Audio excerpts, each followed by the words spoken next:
ليه كلنا بنمل بسرعة؟ ده موضوعنا النهاردة.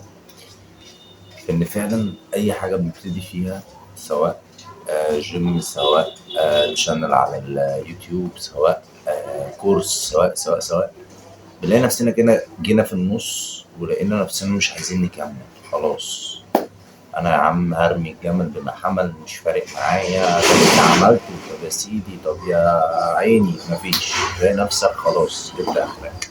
أقول لك ليه الموضوع دوت باختصار مفيد بيحصل، ومعانا كلنا مش مع حد بعينه. يعني الحمد لله ان دي مش مرض ولا حاجه، لا ده معانا كلنا.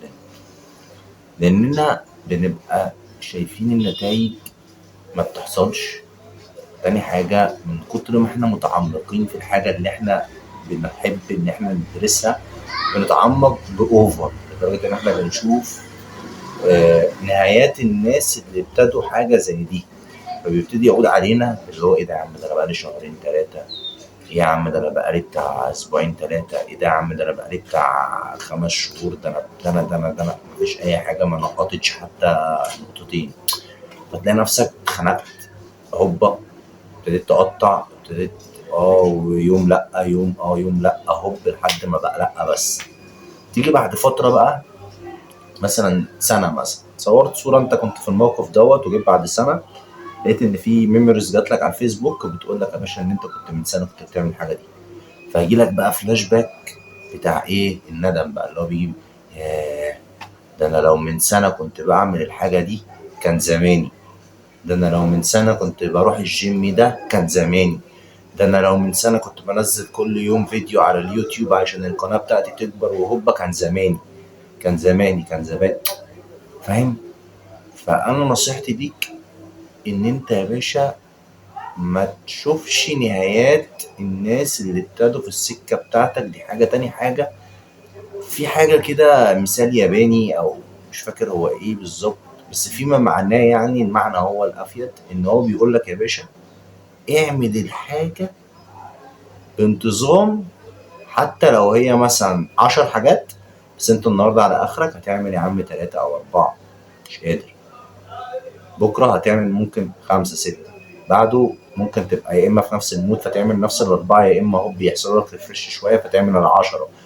هتيجي بقى في المحصله ما بينك وما بين واحد تاني عمل الحاجه اول يوم 10 من 10، تاني يوم 9 من 10، تالت يوم قال لك لا انا مش قادر ما عملش، رابع يوم ما عملش، خامس يوم رجع 3 من 10.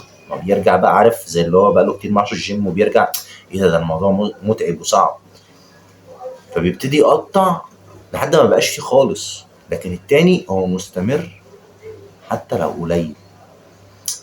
وده ما يقولش ان احنا عايزين نفضل نعمل القليل على طول، مع ان القليل على طول احسن من اللي مره واحده، قصدي من الكتير مره واحده.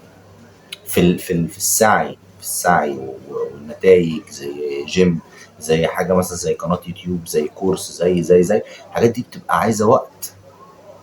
وده لازم تبقى انت حاطه في دماغك ان اي حاجه في الدنيا بتبقى عايزه وقت. اي حاجه.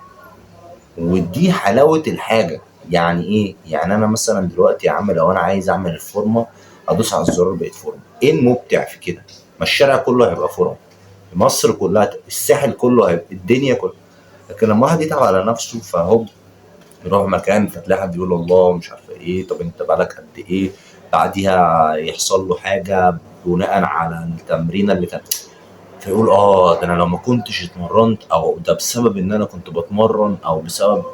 انا بتكلم في الجيم عامه، بس هو الموضوع ده شامل كل حاجه يعني. فخلاصة الموضوع ان انت تعمل الحاجه حتى لو قليل باستمراريه، احسن ما تعمل الحاجه يعني بحجم كبير بس المده قليله.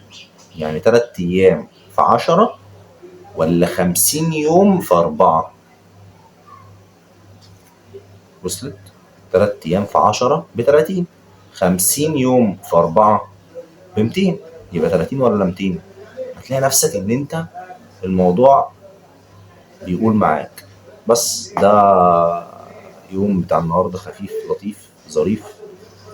ولو عجبك اللي انا قلته يا ريت تعمل لي سبسكرايب، وتعمل لي لايك، وتعمل لي كومنت جميل زيك او زيك، ونتمنى ان احنا نفيد بعض وما يقطع لناش عادة، ويا رب نخش الجنة كلنا. والسلام عليكم.